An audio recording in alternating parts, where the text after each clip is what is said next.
Welcome back to Based EDH. This is your co-host, Dakota. Since Tyler wanted to decide to upload a deck tech without me, I am taking revenge. This is Tyler's deck tech that I'm going to be going over. Psych! That's the wrong number! Just kidding. Tyler is also here. This is his deck tech. This is Etali Primal Storm. Yes, we're also in my house.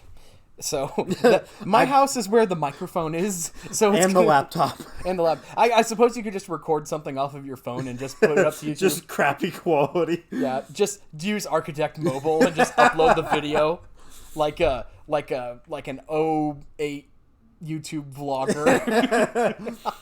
But yeah, welcome to Based EDH. This is, in fact, your boy Tyler. I have a cat on my shoulder who is trying to sleep, but is inevitably going to attack and bite the crap out of me if I move too much. So be prepared for screams of agony, because I cannot bear to move this small baby kitty from my shoulder. So I know we mentioned doing the Etali deck the other day, and we're like, I don't know if we want to do 2 red decks right in a row. And then we realized that this is our channel, and we can kind of do whatever we want. I just got the itch, man. I got the itch for building Etali Primal Storm because, I mean, you started playing in Ixalan, and I had a lot of fun. That's about Ixalan is when I really started to know what I was doing in Magic and started building a lot, even though I've played since 2014 or so. But anyways, Etali Primal Storm is our commander. I've got a really cool time-shifted version for the commander of this deck. Dakota, you want to go ahead and read this guy? Yes. Etali Primal Storm is 4 and 2 red, so 6 mana. When it attacks, exile the top card of each player's library, and you can cast any number of spells from among those cards without paying their mana cost. And it's a 6/6. It is a 6/6. So at base, you're getting a 6/6 for 6, which is good, with a huge attack trigger.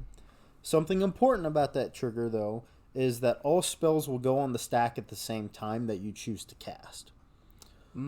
So what happens is if you have like a creature and an aura, you can't attach that aura to that creature. Gotcha. But you can have spells target other spells. And they can go on the stack. Yeah. And so you can stack them differently. They go on the stack, but they just can't target. Gotcha. Because like with an aura, right, you have to be able to target something already is on the battlefield. If you were trying to cast somebody's Taurian Mauler, for example, you couldn't also put somebody's Holy Armor on it at the same time. Correct. Because it wouldn't exist technically for it to be illegal targets. Correct. Gotcha. Yeah. So spells that target permanents that are being cast with the Etali's trigger will not work. So you either have to not cast them, which sometimes you just want to leave that card in exile because then they can't get it back. Yeah, that's a little bit of fun tech, is just to attack and then the mono blue player loses a combo piece. Yep. Maybe you get their omniscience out of the way. But actually, why wouldn't... Hold on. There's no way you don't cast their omniscience for free. You probably cast why on earth would you? But maybe like their counterspell. Yeah, maybe their counterspells or something. Or their dramatic reversal or something. Oh yeah, the Isochron Scepter. Yeah, because that's a nasty, nasty wombo combo. But I've wanted to build Etali for a long time, and it's just kind of been in the back of my head.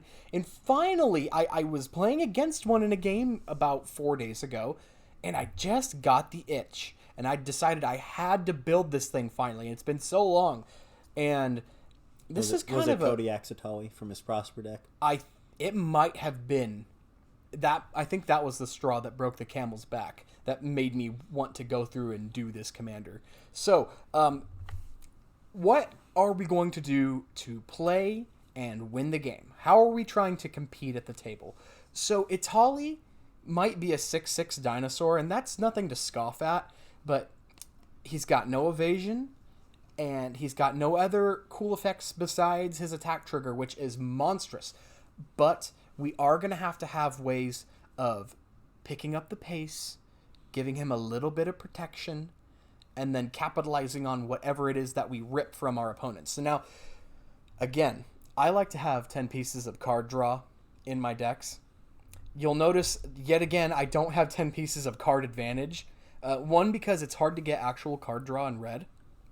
But I have 7 pieces of card advantage because we are so focused on casting Etali and getting his attack trigger that's kind of what I'm considering my card draw. we've got a little bit of it in the command zone.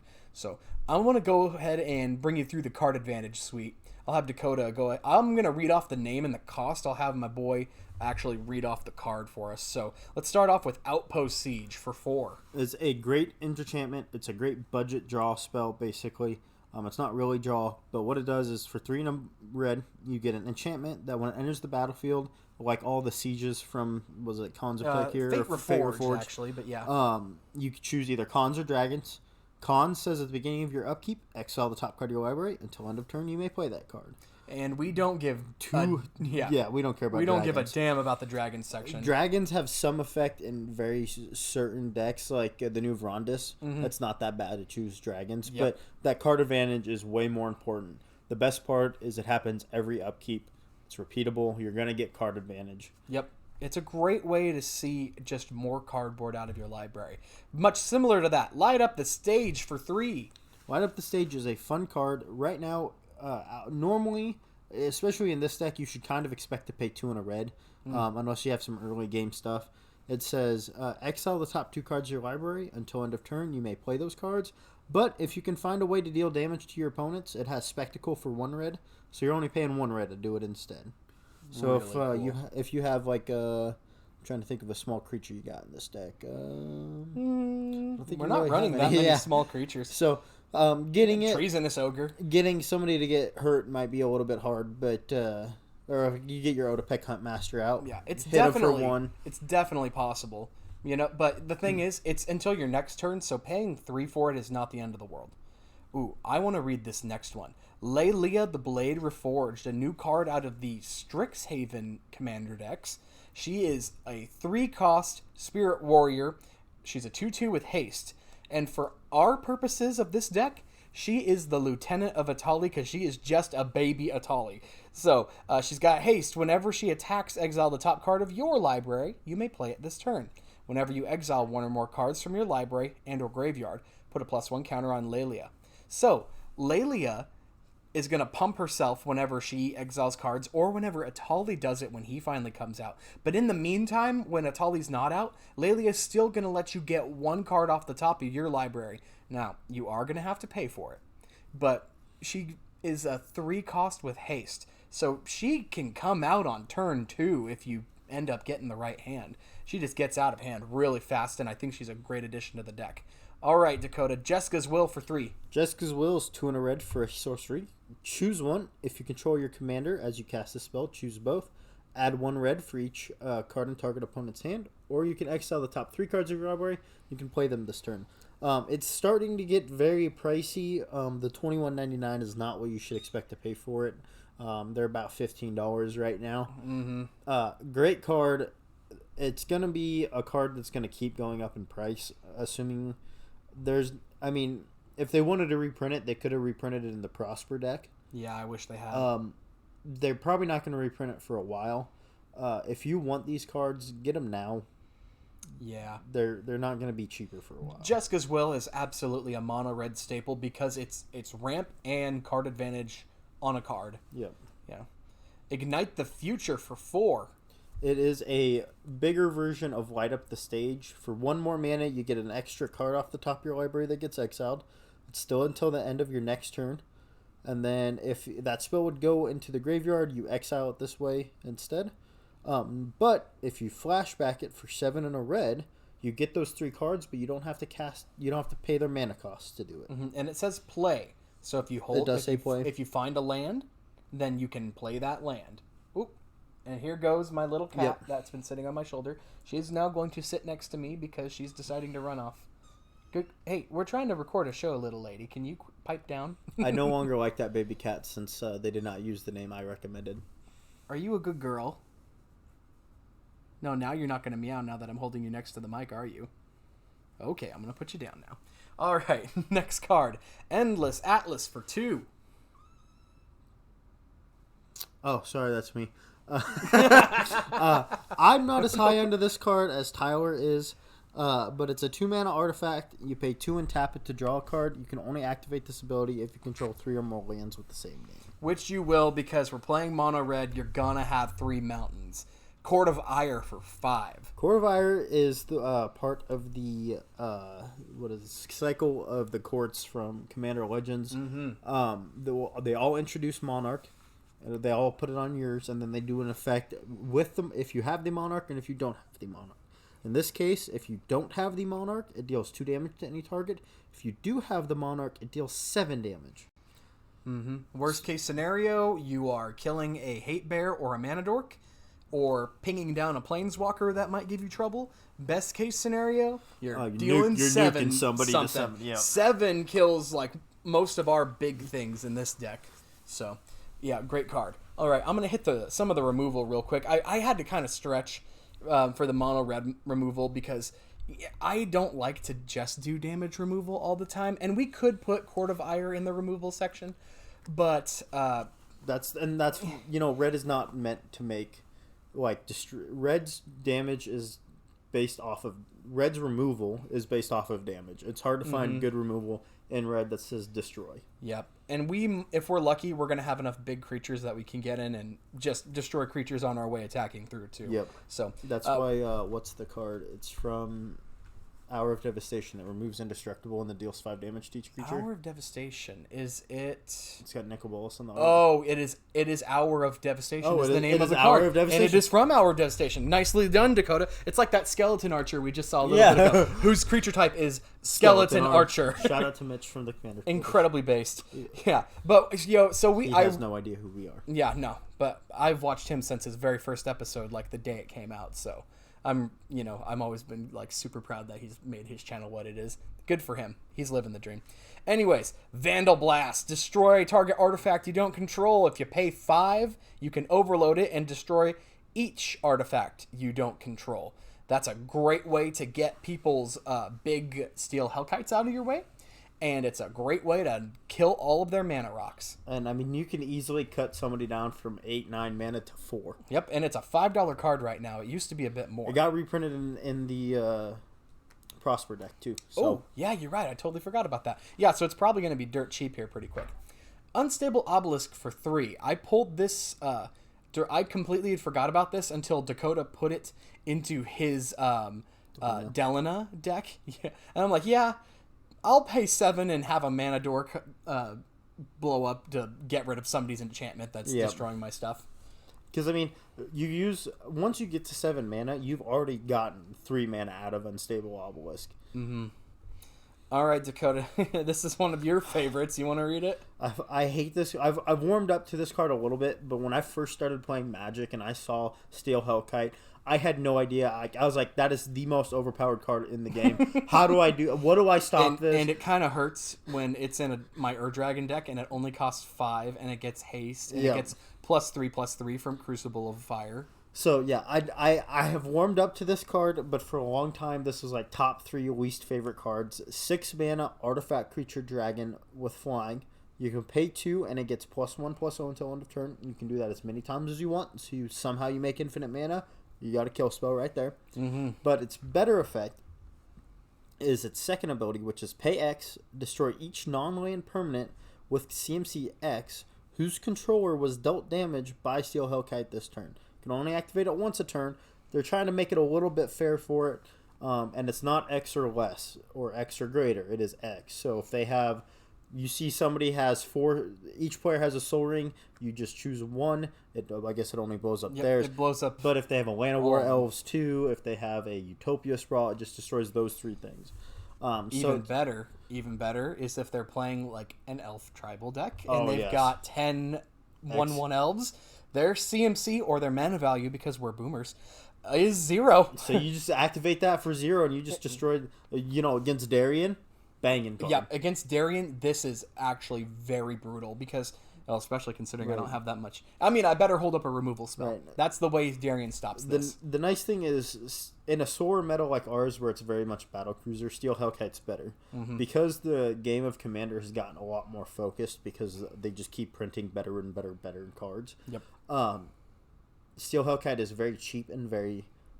It was at one point overrated, now I feel it's underrated. It's not getting put into as many decks as I think it should be. Mm-hmm. Plus, it's a useful creature type. Gotcha. Next one, spawn of Thraxis for 7. This is a 5/5 flyer. When it enters the battlefield, it deals damage to target creature or player. I believe that's been errated to any target equal to the number of mountains you control. When this big boy enters, you might have 7 mountains. If you rip him off the top with Etali, then you might have 6 or maybe 5. That's still a lava axe to something. And it gets out of hand fast. And it's going to become a bit more relevant later when I show you one of my really, really fun little combos that I couldn't help with this deck. It is any target. All right, Dakota. You want to hit that Soulfire Eruption? I'll give you the hard Eruption. Yeah, you're giving me all the wordy ones. The man who can't enunciate. You got it. For 6 and 3 red, so it's 9 mana, sorcery, choose any number of target creatures, planeswalkers, and or players. Let me give you a bigger version to read.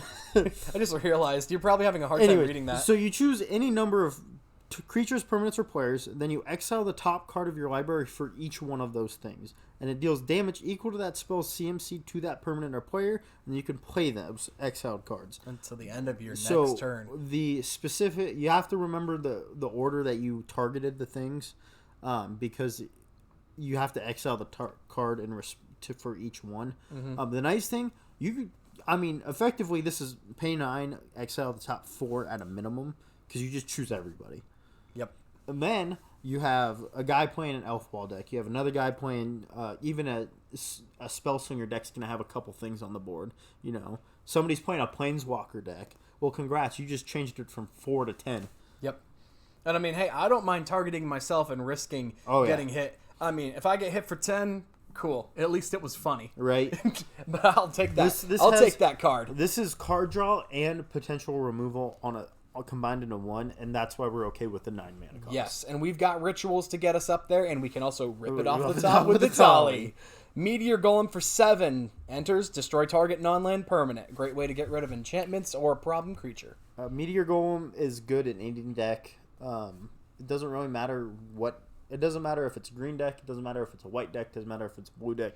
Being able to destroy any target permanent for 7 mana. Well, non-land, but yeah. Yeah. Is very good. Yeah, it's never not irrelevant. There's obviously better removal spells for cheaper and for quicker. But yeah, Meteor Golem is not something to be slept on, especially when we can rip it with a Etali. Okay, Chaos Warp. You know what Chaos Warp does. It says target an Olamog and go get an Emrakul. Next section. I'm never going to live that down. It says target something. Its owner shuffles it into the library, and then they get to rip the top card off their library. If it's a permanent, then it goes on the battlefield. If not, stays on the library. Remember, with Chaos Warp, it doesn't matter if the card actually gets shuffled into the library. The effect still happens regardless. So even if you choose their commander, you still shuffle, you still flip. All right, I want to go over... Now, you've probably been looking at my list and seeing that this says PUTP. What does PUTP stand for? It stands for pick up the pace. Now, one problem with Etali, if I could make one change to Etali, one change, I would just slap haste on him. That'd be too good. You'd have to make it like an 8 mana dinosaur. I don't know if it'd even be that too it's good, so man. good. You apparently have not played with Etali. You're correct. That's why I've been wanting to build this. But if Etali attacks, you just got super advantaged. Thank you. The card advantage you just got is because nobody puts bad cards in their deck, so it may not synergize with your deck, but it's not going to be a bad card. And at least they don't got it. So, anyways, my pick up the pace section. You might be thinking, Tyler, you have 13 cards dedicated to being a haste enabler? That may not even be enough. That might not be enough. I've run through this a couple times. I ran through 2 playtests with Dakota, and we were getting I got a turn 3 Etali with haste, and I ended up getting a turn 5 Etali with haste, just with him sitting here. I did a couple by myself. Depending on if you build this deck, you may want to up or down your pick up the pace cards. But I'm going to run you through some of them real quick. Urabrask the Hidden for 5. He's a Praetor, which is a cool-ass creature. And if you ever get the chance, look up the lore of Urabrask. He's really cool. You get a 4/4. Creatures you control have haste. Bangin'. Creatures your opponents control enter the battlefield tapped. Not only is he fast, Dakota, but he's so fast that by comparison, your opponent's creature's attacked. That's how fast he is. If you don't want to pay the $10 for him, he just got reprinted in a secret layer. He's the least valuable praetor already. He's gonna go down in price. And that's saying something considering that I think he's really good. In fact, I've kind of wanted to build the Urabrask deck, but this is pod racing deck. It's half built actually right now, but I don't know if we'll ever deck tech that one. Maybe just for the memes. Right. Dude, now this is pod racing, Urabrask, vehicle tribal. We got there. Ring of Valkis for 2. Equip creature has haste. Beginning your upkeep, put a counter on it. If it's red, equips for 1. Easy money. Perforos the Bronze Blooded. It is Perforos, so it is the Theros god text. It's not a creature unless your devotion is 5. Not important. It has indestructible. Don't care. Other creatures have haste, and then it's got a sneak attack light on the battlefield on it too. You know, I kind of wish Perforos said creatures you control have haste. Because if you wanted to build the Perforos deck, he is a 7/6. That's a 3-hit clock. That's fair. I never realized how big he was. With this, I would recommend trying to cut some of the haste enablers down on mana cost. Yep. At the end of the day, as long as they're cheaper than 6, though, effectively put them on 5. Next turn 6, you play Etali, you get to swing. For whatever reason, you don't ramp. Yeah, I mean, really, we should be... At the bare minimum, I want a turn 4 haste enabler, turn 5 swinging with Etali. Because, I mean, that's how we built the deck. It's supposed to be a bit faster. I mean, good grief, I named the deck Etali Dino Thunder, so it's got to be a little quick, and he has lightning bolts on him. Next card, Perforos. Okay, I pulled this card out of, like, the bases of my memory, and it is one of my favorite cards in the deck. I know I say, like, I look at almost every card and I say, oh, this is my favorite card. I get too excited about crap. But for real, Otepec Huntmaster is a banger in here. Let me tell you why. For 1 and a red, you get a 1/2.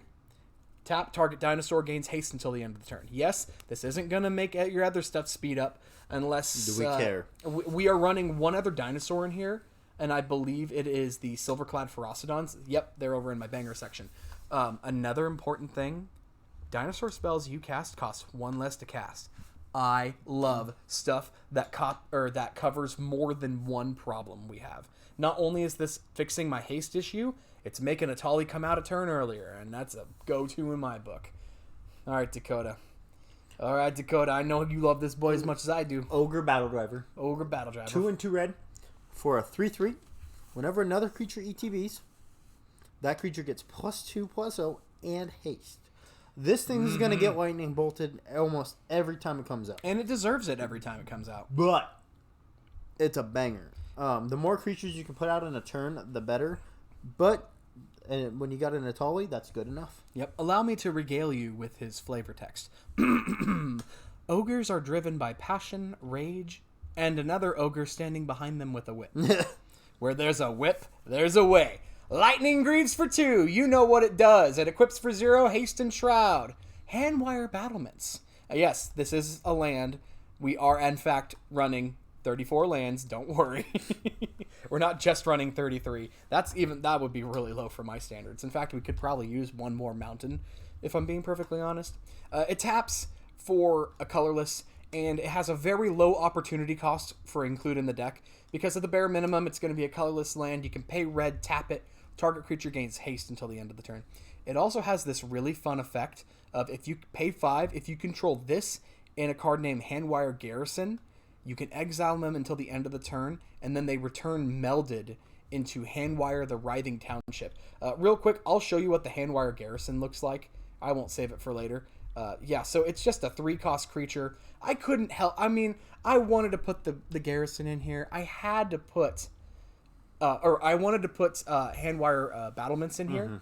I had to do it. Hence, it's in the section of can't help it. Couldn't help myself. Hammer of Perforos. We already talked about the daddy. Dakota, hit this guy. It is the Hammer of Perforos. So Perforos is in the lore is like the blacksmith of the gods. Yeah. Based Hephaestus. God of the Forge. Hephaestus, Yeah, he's Hephaestus.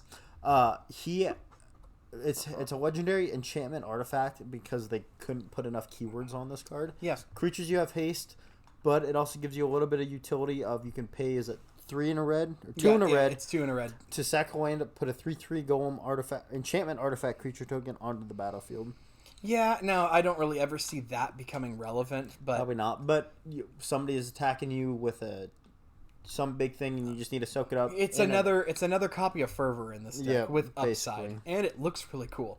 Generator Servant, what a cool little elemental. You pay 2, you get a 2/1. You can tap it, sacrifice it, add 2 colorless. If that mana gets spent on a creature spell, it gains haste until the end of the turn. Really great for when we want to send Etali out to battle. But if you need to spend it to cast something else, you can. You're not limited on this one. We just talked about Fervor. It's just like Hammer of Perforos. Minus almost. the golem ability. Yeah, but this one has a really cool artwork. It's all creatures you control are unaffected by summoning sickness, aka they got haste, my guy. Dragon Breath. This was a cool piece of deck tech. This is a cool freaking card. For one, it's got a boar on it. So if anybody's It's got a out boar there, breathing fire on it. if anybody's out there running Ilharg the Raise Boar as a commander, you auto have to put include. this card, you have to Auto put this include. card in the deck. it gives the equipped creature fire breathing, which if you don't know means pay a red +1/+0 till the end of the turn. You can do that 10 times, it gets +10/+0. It's really cool. Now, what's really a game changer for Dragon Breath is whenever a creature, CMC or mana value, 6 or more comes into play, then you may return Dragon Breath from your graveyard to play, enchanting that creature. So, early game, slap Dragon Breath onto your Ogre Battle Driver, slap it onto your Otepec Huntmaster, and do what you gotta do. And if it dies, which we wouldn't really want to lose these guys, but it's not the end of the world. If they die, this comes back, and it equips to Etali when you finally cast it, giving him haste and fire breathing. Now, people might block a 6/6 that's your commander, but they might have a harder time blocking a 6/6 that you can turn into a 10/10 or a 10/6. Pretty easily. Oh, also, I gotta retract my previous statement about equipping this to Ilharg if you're running it, because I just realized Ilharg is actually a 5 cost. So it doesn't equip from the graveyard if you cast it out. That's kind of a fail, but yeah, I don't think this came out in Scourge. I don't really think they were worried about what's happening like 10 years down the line or whatever it was. Crashing Drawbridge, Dakota. If you don't know what this card is already, you gotta tell them. You gotta hit them with the truth. Go to our first episode. Hit them with the truth. And watch the episode and hear our 10-minute speech on why Crashing Drawbridge is so good. Now, that being said, it is less good in a mono red deck. It's less good in a mono red deck, but it's a 0/4 for 2 mana. Yep. That says tap creatures you control gain haste until end of turn. And at the worst case, it does come down and stop you from people getting their chip ins. Yep. So like, I'm gonna attack with my 1/1 Llanowar Elf because I can. No, Crashing Drawbridge. Get out of here. Bloodsworn Steward. Dakota knew about this card. I didn't. Costs 4, you get a 4/4 flying. That's pretty cool. That's a great rate by itself. But what we're here for, it says commander creatures you control get +2/+2 and have haste. So Etali becomes 8/8 with haste. Let's go. Base. Now I kind of wish it gave it flying because that'd be kind of funny to think of Etali flying on this like vampire horse. That's why we play EDH. Yeah, It's for stuff like that right there. That's why we're playing EDH. Let's go through. Let's go opposite roles. Do you want to read the name and the cost of these ramp spells? And Yes. I'll blast through them. We'll just hit them really quick because they don't really care about the ramp spells that much. All right, hit me. The Commander Quarters Bobble. Yes, for 1. Pay 2, tap it, sack it, search your library for a basic land, put it on the battlefield, tap, shuffle your library. This was a 50-cent card until the Commander's Quarters got 10,000 subscribers. Yep, not his fault. It's a great card. I've used it back when it was that 50-cent card. Treasonous Ogre. For 4, you get a Ogre Shaman with Dethrone. Who gives a damn? We don't. It's a 2/3, but what we're here for, it says pay 3 life, add a red. In a pinch, this gets you there. This says, turn 3, if you ramped and got your Treasonous Ogre, you're also getting a turn 3 Etali. Now, you're going to pay a bit of life, but you're playing mono red. I think you like to live dangerously, too. Soul Ring. You know what it does. Seething Song. Pay 3, you get 5 mana. You cast that on turn 4. Yep. That's an Etali. Yep, it gets your Etali quicker. It gets you a big dragon quicker. Ruby Medallion. Makes all your red spells 1 less, and we're running a lot. good. This can save you 5 mana a turn. Great card. Poetic Ritual. Pay 2, instead you get 3 mana. It gets you 1 turn ahead. Mind Stone.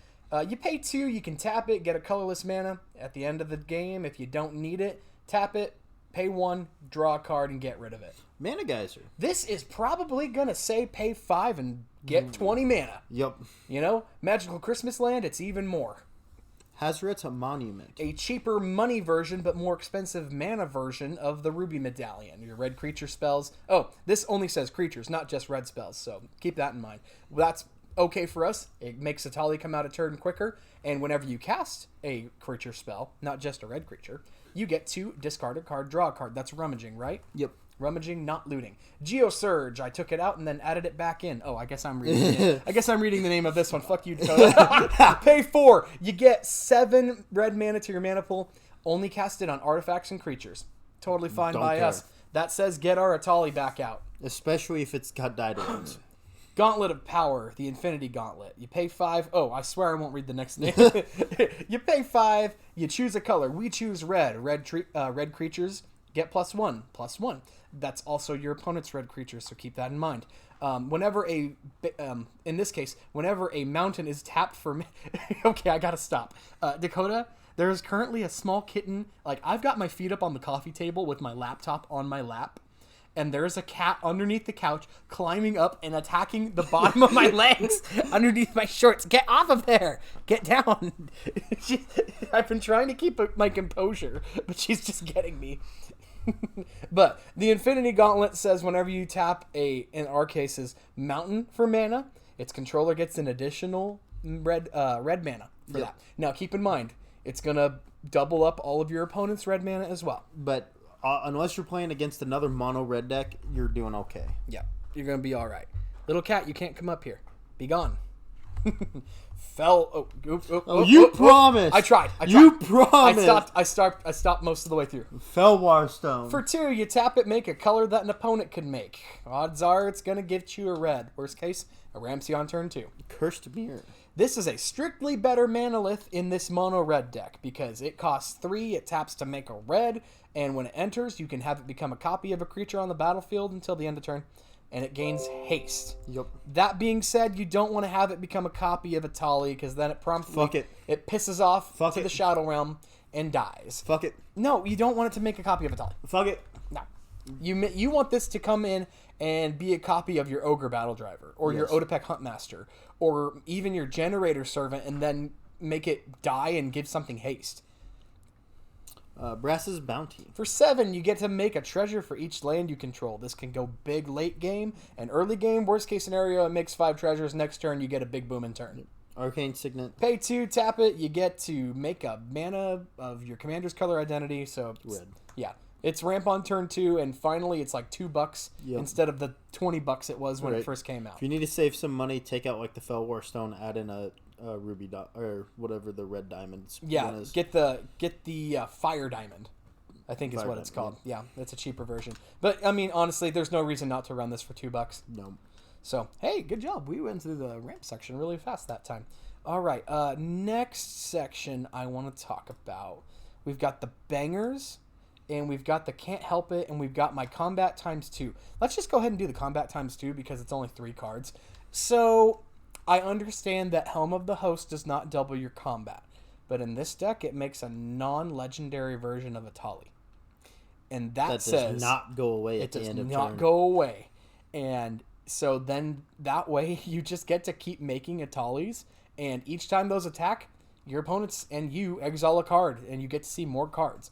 Now, Dakota, you want to hit me with the tech that you told me about 20 minutes before this deck tech started with your Helm of the Host? I didn't know about this. So, Helm of the Host, not only does it give haste, but there's a certain creature that combos with Helm of the Host to give infinite combats. His name is Godo Bandit Warlord. It's pretty well known in CEDH, but if you can get the mana to play Godo, find the Helm of the Host, equip Helm of the Host to Godo, not only will you get infinite Godos, if Etali's out, you get infinite combat steps, and you just take all their cards. Now, that being said, Godo says attacks for the first time each turn. You make a copy of a Godo.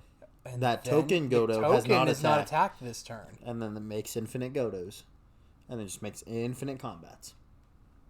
But how are you getting your Helm of the Host on the next Godo? So it says at the beginning of combat on your turn.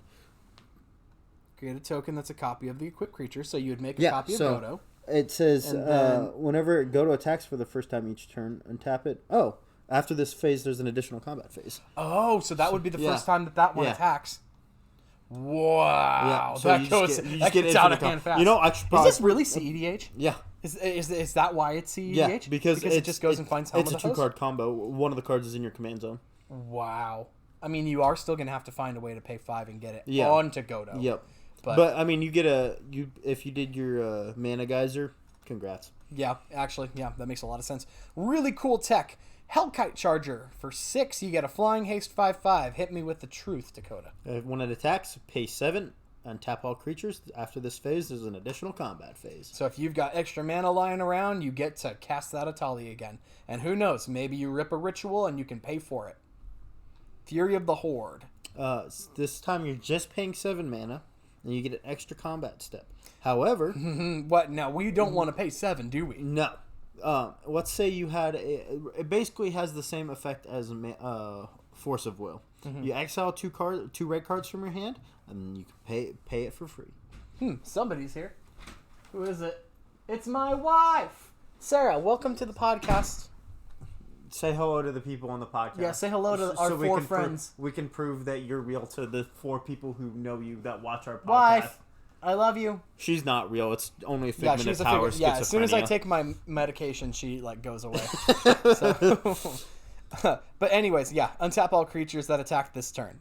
Remember, it's attacked this turn, so if they didn't attack, you're not untapping something that you tapped for mana or whatever. And it's not the things that you cast with the Etali cannot attack either. Yeah, unfortunately. So they can't attack? No, because they did not attack. Yes, but they can attack if somehow you give them haste. Yeah, but they just can't. They just can't. Fury the Horde. Yeah. Yeah, they can't from its own effect. But now these 3 cards could have gone into the banger section, but I thought they kind of deserved their own little spotlight. Now, yes, I'm aware. We can add in Morag, Fury of Akum. We can add in Seize the Day. And there's a couple other of extra combat cards that really could make Etali shine. But I don't really want to do the extra combat thing that much. It gets a little complicated for 1. For 2, I'm not necessarily a super combo-y aggro deck like that. I just want to cast people's stuff for free, man. I just want to rip people's Olamogs off the top of their library. If I had been building this deck, Morag would probably go on because he's also a 6/5 beater. Yeah, Morag is awesome. But let's go ahead and move on over to the banger section. Dakota, let's go from the bottom up. Temur Battle Rage, you pay 1 and a red for an instant. Target creature gains double strike. And if you got a Etali out, that creature gains trample too because it's got Ferocious. Cool. Now he does 12 damage. Sneak Attack, you pay 4 and a red. You can pay a red and put a creature card from your hand onto the battlefield. It gains haste. Sack it at the beginning of the next end step. This is cool because while we do want to ramp out Etali, we might just be stuck with big creatures in our hand, and this is a great way to get them in.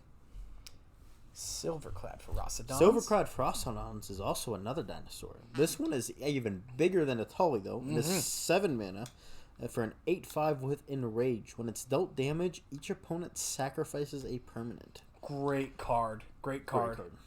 Now, some really saucy tech. The Oblivion Sower. For 6 mana, you're getting a 5/8 Eldrazi. Now, when we do Etali's effect, when we attack, everybody exiles the top card. You can cast any number of spells from among those cards without paying for them. Unfortunately, lands make up about 1/3 of everybody's deck. And you cannot cast a land. You may play lands, but Etali says you may cast those spells. So you can't cast them, and they are not spells, so they just fizzle and stay in exile. However, Oblivion Sower can come in later and gather up all of the exiled cards from one of those person's exiles. So let's say they have 2. Great. Oblivion Sower just paid for 1/3 of its own cost. Furthermore, when it enters, you can have that player exile the top 4 cards off the top of their library, and then they might get more lands in there. So it's a great little way to capitalize on the lands that we put into exile for later. It's a great card. You got this guy? Loxodon Warhammer, 3 mana, equipment, equips with 3, creature gets +3/+0, trample, and lifelink. Cool. Now he's got a little bit of way to smash through and gain some life back. Kozilek. Kozilek the Great Distortion, Eldrazi's are always based. 8 and 2 colorless. You have to have colorless mana in order to cast this. We've got mana rocks. We'll make it work. Yep. When you cast it, you draw cards equal to the difference between your hand and 7. It's got menace, and the fun part is you can discard a card that has the same CMC as a card on the stack and counter it. You know, looking at it, we actually don't have a lot of mana rocks that make colorless. Like, we've got a War Room, we've got a Terrain Generator. I know these aren't mana rocks, these are lands. We've got Rogue's Passage, War Room, Terrain Generator that make a colorless. We've got Handwar Battlements. We've got Handwar Battlements. Soul Ring. Mindstone Soul Ring. So it's it's entirely possible to do it. Kozilek is in here because he's the cheapest. He was the cheapest one at almost $20. He's gone up. I've got mine for $6. Now, when I build this deck, would I probably put an Ulamog the Ceaseless Hunger in, or a different Eldrazi that wouldn't be as hard to cast as Kozilek? Yes, but Kozilek lets you draw cards, which is kind of a hard thing for red to do, let alone colorless. And it just becomes big. Now, I want to skip up my banger list just really quick, because there's a reason I went ahead and just added the big Eldrazi Titan like I wouldn't usually do. And that's because Conduit of Ruin. Now, I will admit, I found this one off of EDH Rec. Most of my decks, I don't just copy the EDH Rec page, but I almost always will look through it after I go through and make like the deck what I want it to do. Conduit of Ruin says pay 6, get a 5/5. When you cast it, search your library for a colorless creature card, CMC 7 or greater. Reveal it, shuffle your library, put it on the top. Your first creature spell you cast each turn costs 2 less. We don't really care about that second part. It doesn't become relevant till later. What we're here for is this says, go get your Darksteel Colossus, go get your Kozilek, go get any other big Eldrazi or big artifact creature. Like, if you don't want to run Kozilek, pull it out, put a 50-cent Metalwork Colossus in this deck. It'll do about the same thing. Artisan of Kozilek. Artisan of... yeah, absolutely. What's that? Hand of Emrakul? That's another big one. There are cheap monetary value cards that are colorless that you can absolutely go find with Conduit. And it puts it on the top of your library. And then what are we going to do with it once it's there? We are going to cast it from Etali's trigger. You are darn tootin'. It tutor...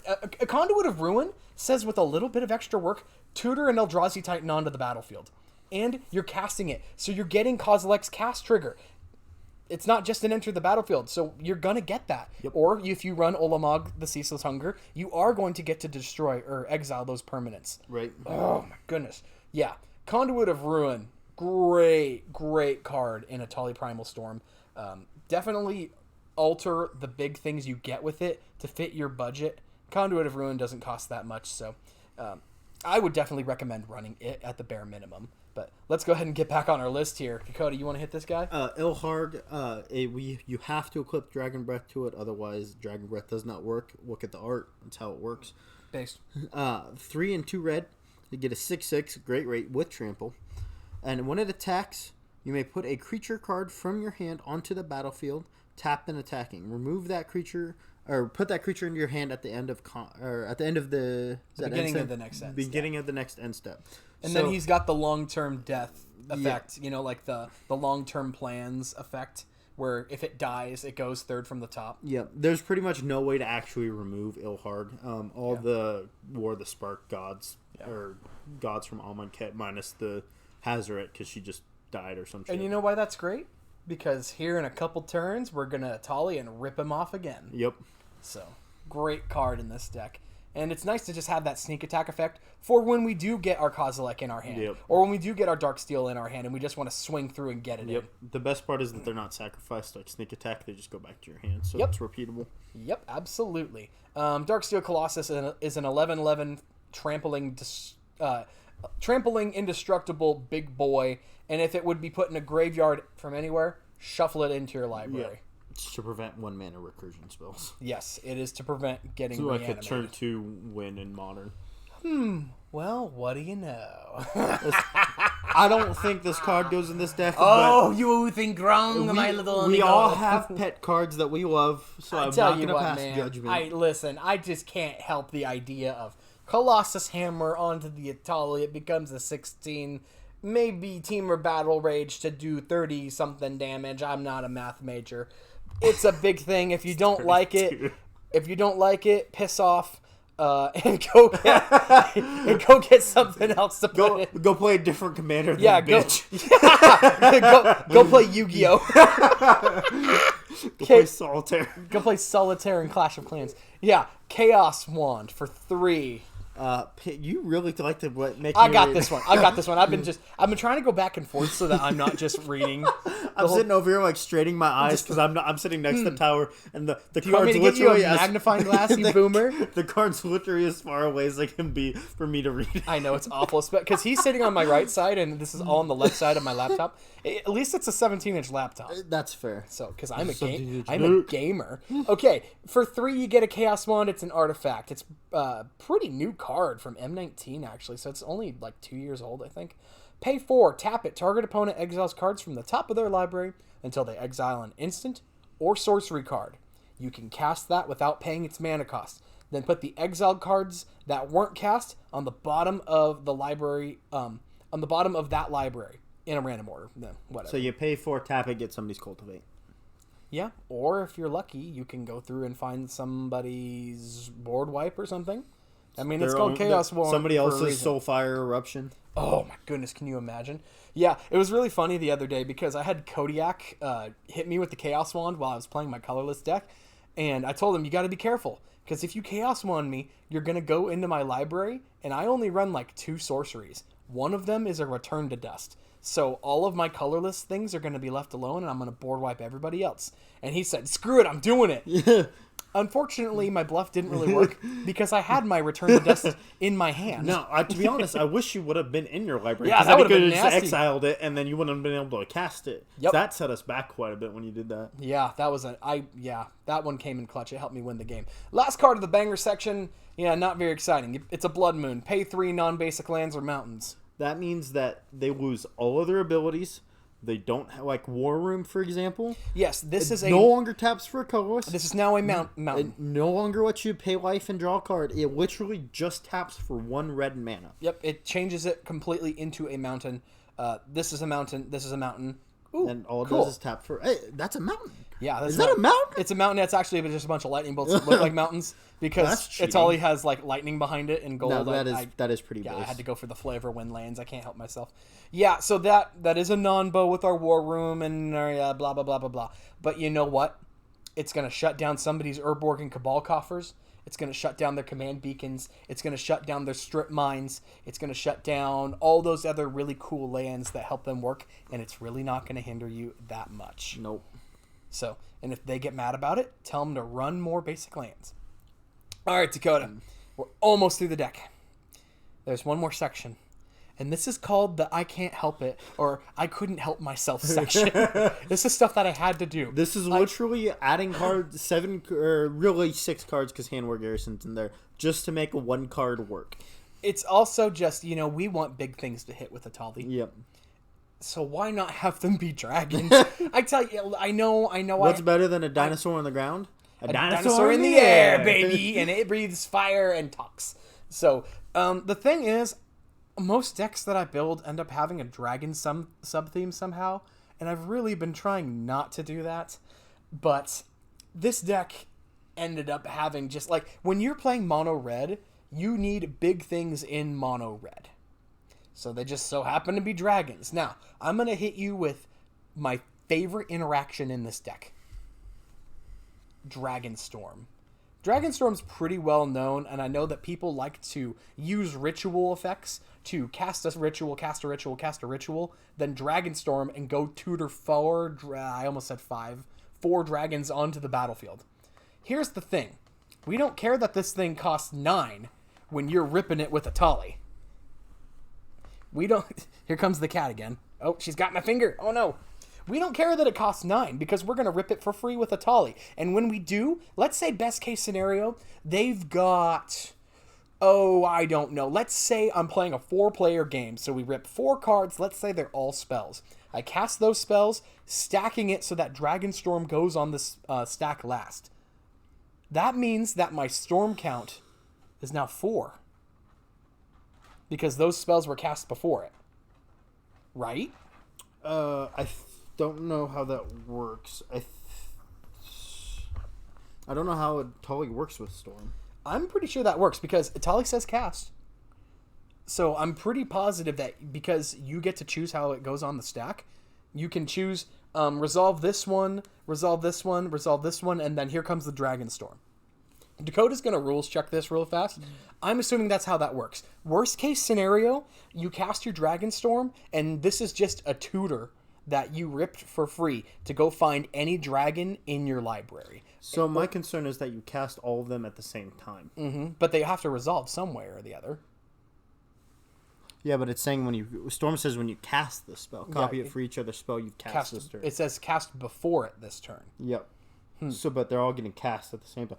Anyways, what happens is, let's say you don't rip Dragonstorm. Mm-hmm. You rip 4 other cards, and then you play Dragonstorm. On your second main phase, you get 5. Then it's not a big deal. Then still it a good works. card to add. Yeah. So if I'm wrong, then the worst case scenario is this is just a tutor to go find a big dragon, and if you cast a spell before you happen to rip this off with Etali, you go find 2. Great card in the deck. Drakuseth Maw Flames is one of those targets we can go get. 7/7 flying. When he attacks, he's going to deal 4 to something, then 3 to something, and then 3 to something else. Really cool card. I'll read the Dragon Tyrant because Dakota hates it so much. It's just not good. I know it's not good, but again, the section is called "I Can't Help It." big dragon. You got me there.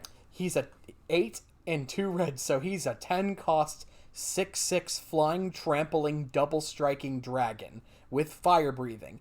The downside: 1, he costs 10.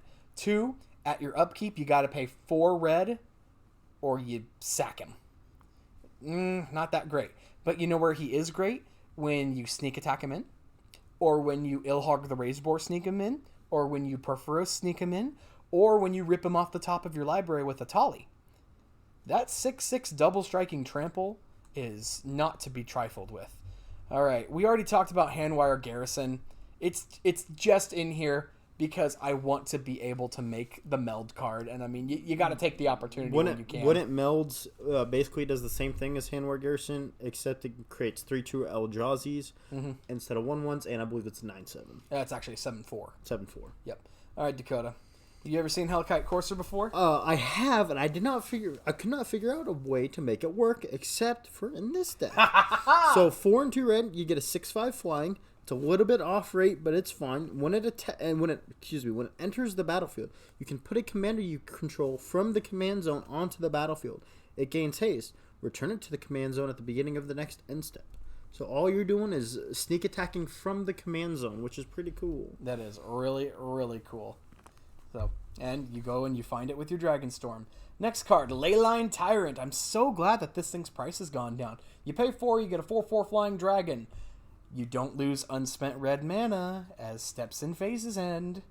And when it dies, you get to nuke something. Yep, when it dies, you can pay any amount of red. So and then deals that damage to any target. Like Horizon Stone, Prophet of Krufix, if those things get destroyed, you'll lose that mana. You don't unless you have activated abilities, it's just gone. This has an activated ability on the card. Mm-hmm. Now the only bad news is it's a die trigger, not an exile trigger. Yep, it's not a leaves the battlefield, unfortunately. Which if it was a leaves the battlefield ability, that could get out of hand, I could see. But yeah. Next card, the last one on the list. Tyrant's Familiar. It is a big boy. It is a 7-cost 5/5 dragon with flying and haste. And it's got a lieutenant ability. As long as you control your commander, it gets +2/+2. And has, whenever it attacks, it deals 7 damage to target creature the defending player controls. So it gets to set something on fire on the way in to hit somebody. Yes, it's very cool. It's really cool. And you know what? Our deck is very much focused on having Etali out. It's probably going to be a 7/7 dragon most of the time. Oh, yeah. Yep. So, but guys, that's the deck. That is the Etali deck I put together. There's some cards that I think go in the deck pretty well. Stranic Resonator, you can pay 2, copy his ability. Same Yes. thing with a form engine. With a form engine's pretty pricey, but it does the same thing. Absolutely. Another card that's kind of cool is Stolen Strategy. Which just spiked because of Prosper. Yes, it does the same thing as Etali, except you actually just have to pay You have to pay the cost of the card. Yeah, it's an enchantment for 4 and a red, so it's doable. Tower already talked about Morag, Fury of Akum. There's another spell that I think is pretty good. Seize the Day. Seize the Day is 3 mana and a red. Untap target creature. After this main phase, there's an additional combat phase followed by an additional main phase. Plus it flashbacks for 2 and a red. Yep. Since it only untaps one target creature, you get a discount. But since we're only really focused on Etali attacking, that's fine. Yep. The only downside is it's a $9 card, but you know what? If you're cutting Kozilek, you can afford it. The other card that I think is pretty spicy is Dualcaster Mage. Really? 1 and 2 red. Flash, when it enters the battlefield, you can copy target instant or sorcery spell. You can choose new targets for that copy. So what are we doing with that? So you attack with Etali. Yes. You rip 4 spells. Let's say somebody rips. Let's say you rip a Cultivate. Okay. Let's say somebody rips a. I'm trying to think of a big red spell or just a big instant or sorcery. A big instant or sorcery. Even a Factor Fiction, right? Okay. You pay 3. Yes. You get another one. Hey. Okay. So we may not be running a whole lot of instants and sorceries, but then again, if we copy a Mana Geyser, we're winning the game. Copy that Dragon Storm if you can. The weird part is if you exile it with Etali, it's a little bit of a non-bow, but I still think it'd be pretty it can't good. copy. It can't copy those spells, but you hold it in your hand. You get even if you're copying a Cultivate, that's a Cultivate. That's a 3 mana Cultivate in red. Yes, which is a great rate. It may not be great in late game, but turn 3 comes along and you don't have anything else to do. Yep. You just hold it up. Somebody else cultivates. Bam, you play it and you cultivate too. Right on. That is some cool tech. I like that. Or they go to Swords to Plowshares your Etali. Right. And I think I'll Swords to Plowshares your thing too. Yep. And by the way, go fuck yourself. The other only thing I could add would be some scry effects. Crystal Ball, things like that. Depends how much chaos you want in the game. It's nice to kind of shift what you've got on the top of your library. Unfortunately, there's not really that much we can do. I think there's a couple of artifacts that can let us kind of look at... we can definitely look at what the opponents have on top of their library and artifacts. I believe... actually, hold on. I might be wrong. That might be telepathy. Yeah, telepathy is a blue. Never mind.